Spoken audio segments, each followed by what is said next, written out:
حضرت رابعہ بصریہ وہ خادمہ نے بتایا کہ گھر میں کوئی مہمان آئے ہیں، تو کہا ان کے کھانے کا انتظام کرو۔ کہا باورچی خانے میں تو صرف ایک روٹی پڑی ہے اور مہمان 4-5 ہیں، کہا اس روٹی کو اللہ کی راہ میں باہر خیرات کر دو۔ کہا ٹھیک ہے، کر دیا۔ تھوڑی دیر کے بعد دروازے پہ دستک ہوئی، پوچھا من دق الباب، کون ہے دروازے پہ؟ کہا فلاں کا فرستادہ غلام ہوں، ہمارے آقا نے آپ کے لیے کھانا بھیجا ہے۔ خادمہ نے کھانا وصول کیا، حضرت رابعہ کو بتایا، کہا لاؤ ذرا۔ دیکھا، کپڑا اٹھایا تو وہ 5 روٹیاں تھیں۔ کہا اس کے آقا نے کسی اور گھر بھیجا ہوگا، غلطی سے ہمارے گھر آ گیا، یہ کھانا واپس کر دو۔ کھانا واپس کر دیا۔ پھر تھوڑی دیر کے بعد دروازے پہ دستک ہوئی، پھر پوچھا دروازے پہ کون ہے؟ کہا میں فلاں کا غلام ہوں، میرے آقا نے آپ کے لیے کھانا بھیجا ہے۔ خادمہ نے وصول کیا، حضرت رابعہ نے کہا ذرا لائیے۔ دیکھا تو 7 روٹیاں تھیں۔ کہا اس کے آقا نے کسی اور گھر بھیجا ہوگا، یہ غلطی سے ہمارے گھر آ گیا، اس کو بلاؤ اور واپس دے دو۔ تھوڑی دیر کے بعد پھر دروازے پہ دستک ہوئی، پوچھا من دق الباب، کون ہے، کون دروازے کو کٹکھٹا رہا ہے؟ کہا میں فلاں کا فرستادہ غلام ہوں، میرے آقا نے آپ کے لیے کھانا بھیجا اور کہا حضرت رابعہ کو دے کے آنا ہے۔ خادمہ نے وصول کیا، حضرت رابعہ نے کپڑا کھولا تو 10 روٹی تھی۔ کہا ہاں یہ ہمارا کھانا ہے۔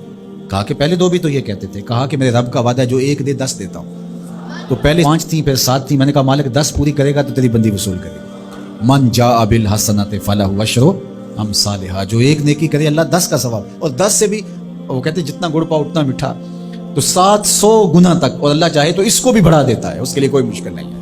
حضرت عبداللہ ابن عباس حضور علیہ السلام سے روایت کرتے ہیں، اور حضور علیہ السلام اس حدیث کو رب سے روایت کرتے ہیں۔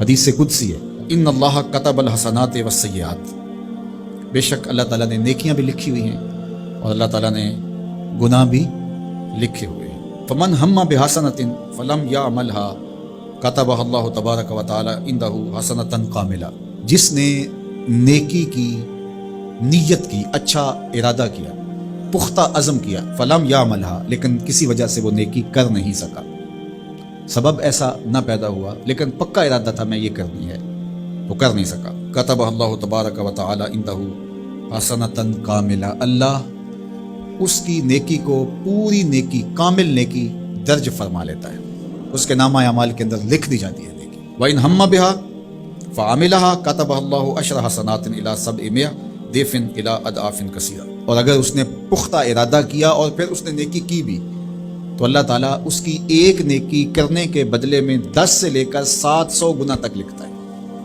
کی 1 ہے لیکن اللہ نے 10 لکھی، یا 10 سے بھی 700 گنا تک، جتنی اس کی رضا تھی اس کے مطابق یہ لکھ لیا۔ وَإِنْ هَمَّ بِالسَّيِّئَةٍ، اور اگر اس نے نیکی کی بجائے بدی کا ارادہ کیا اور پختہ ارادہ کیا، فَلَمْ يَعْمَلْهَا، لیکن اس نے بدی کی نہیں، برائی کی نہیں، كَتَبَهَا اللَّهُ عِنْدَهُ حَسَنَةً كَامِلَةً، اللہ اس کو بھی نیکی لکھتا ہے کہ اس نے بدی کا ارادہ کیا تھا لیکن بدی کی نہیں، لہذا نہیں بدی کی تو ہم اس کو نیکی لکھتے ہیں، اس کو بھی نیکی لکھ لیا گیا۔ وَإِنْ هَمَّ بِهَا، اگر اس نے پختہ ارادہ کیا برائی کا، فَعَمِلَهَا، اور عمل بھی کیا، كَتَبَهَا اللَّهُ سَيِّئَةً وَاحِدَةً، اللہ ایک ہی لکھتا ہے۔ اگر نیکی کا ارادہ کیا، نیکی نہیں کی تو 1 نیکی لکھی گئی، اور اگر وہ نیکی کر لی تو 10 سے لے کر 700 تک اللہ اس کی نیکیاں لکھتا ہے، اور اگر برائی کا ارادہ کیا لیکن کی نہیں تو اللہ اس کے بدلے میں 1 نیکی لکھتا ہے کہ اس نے گناہ چھوڑا ہے، گناہ چھوڑنے کا بھی ثواب، اور اگر اس نے گناہ کر لیا ہے ارادے کے بعد تو 1 کیا ہے 1 ہی لکھا جائے گا، اور دوسری بات کہ اگر توبہ کی تو وہ بھی مٹا دیا جائے گا۔ اللہ اکبر۔ تو 1 نیکی کریں گے تو 10 کا ثواب ملے گا، اس کی کرم نوازیوں کے در کشادہ ہیں، کھلے ہوئے ہیں۔ تو یہ اس امت کا اعزاز ہے جو اللہ تعالیٰ نے اس امت کو عطا کیا۔